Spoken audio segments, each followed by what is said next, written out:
Nagaan keenya kan jaalalaa bakka jirtanitti isiniif haa baay'atu. Maatii kuttaayetu har'a seenaa jireenyaa weellisaa Nuwoo Goobanaa gabaabsinee isiniif dhiyeessinaa. Nu hordofaa. Nuwoo Goobanaa amajjii 18 bara 2022 du'aan addunyaa kanarraa boqotaniiru. Nuwoo Goobanaa abbaa isaanii obbo Muhammad Goobanaa fi haadha isaanii aadde Faaxumaa Adamirraa bara 1940 naannoo Oromiyaa magaalaa Dirree Dawaatti dhalatan. Nuwoon maqaa akaakayyuu isaaniitiin waamamuu waan jaalataniif Nuwoo Goobanaa jedhaman malee maqaan isaanii inni sirriin Nuwoo Muhammad Goobanaati. Maatiif obboloonni isaa gara amantii musliimaatti kan xiyyeeffatan yoo ta'ullee Nuwoon garuu gara sirbaaf qabsoo Oromootti xiyyeeffatan.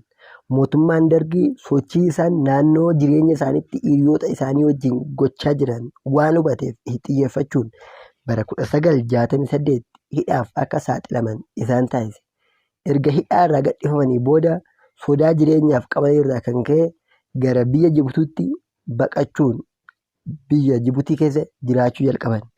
Weellisaa Nuwoo Goobanaa jireenya isaa harka caalaa baqattummaaf qabsoo irratti dabarsan.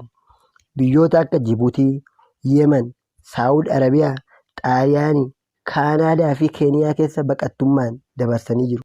Namoota weellisaa Nuwoo wajjin jireenya baqattummaa jedhamanii gaariif yara rakkoof gidiraa hedduu keessa darban keessaa obbo Abdoo Alishoo isa amma Kaanadaa jiraatuu fi weellisaa Elemoo Adii namoota baay'ee bebeekamanidha.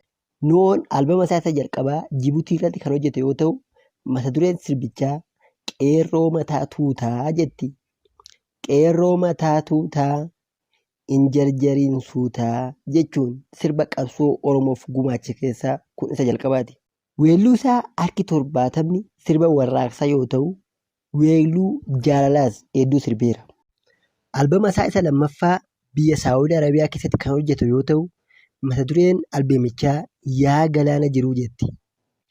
Yaa galaana jiruu fuutee namaan deemtaa, fedhiitiin yallaaltu tanteetiin deemtaa, goojjuun ani ijaarradhees fuutee narra diigdaa jechuun jireenya baqattummaa fi gidiraa jireenyi baqattummaa jireenya isaa irratti taasise quuqama tanaan ibsee jira. Yeroo hamtuuf teekinooloojiin hin jirre sanatti yeroo itti uummanni keenya rafee hir'ibaa dammaquu dadhabe san keessatti sirba warraaqsaa kanaan uummata keenya jajjabeessaa tureera.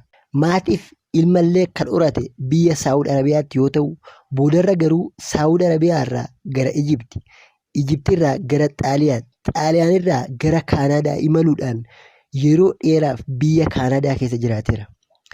Yeroo mootummaan ce'umsaa ABO'f TPLF gidduutti gaggeeffame sanatti hayyuu dureen ABO yeroo sanii Jaal Galaasaa Dilboo waamicha isaaf hiriyoota isaaf taasisaniin hiriyoota isaa Elemoo Alii, Qamar Yusufiif Abdul Rashid wajjin waajjira ABO isa Finfinnee Gullallee jirutti dabalaman.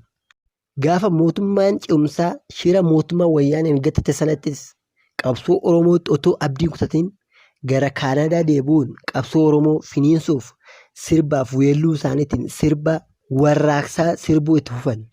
Akkuma achi deebi'een albama Gullallee lafa seenaa jettu hojjetee ture.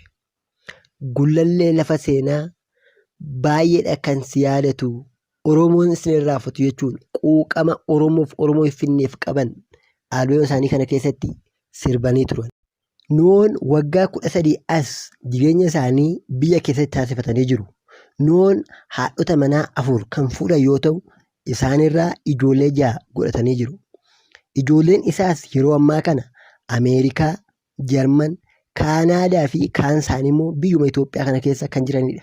Nuwoon afaanota akka afaan Amaariffaa, afaan Ingiliffaa, afaan Arabaa, afaan Sumaalee fi afaan Faransaay kan dubbatan yoo ta'u, afaanota akka afaan Amaariffaa, afaan Ingiliffaa, afaan Arabaaf afaan Oromoo, afaan Sumaaleetiin illee sirboota kan qaban ta'a. Waggoota dhiyoodhaas dhibeedhaan daaramaa kan turanii fi hospitaala garaagaraatti deebi'aa turuu isaanii ni yaadatama. Kanumaan wal qabatee amajjii 18 bara 2022 addunyaa kanarraa sookkaniiru. Sokkuu isaaniitti Oromoon hundi gaddeera, odaa Oromoo cabee, kallachi Oromootii, qabsaa Oromootii, weellisaa Oromootii, bara baraan laphee uummata Oromoo keessa ni jiraatta. Kallacha keenya, abbaa qabsoo keenya, jaalatamaa, kabajamaa, Nuwoo Goobanaa nagaan boqodhu. Namoonni haaraan ara duwwaa gara chaanelii keenya dhuftan chaanelii keenya sabiskiraayib gochuu hin dagatinaa. Maatii keenyatti dabalamaa. Viidiyoo biraan wal agarruutti nagaan tura.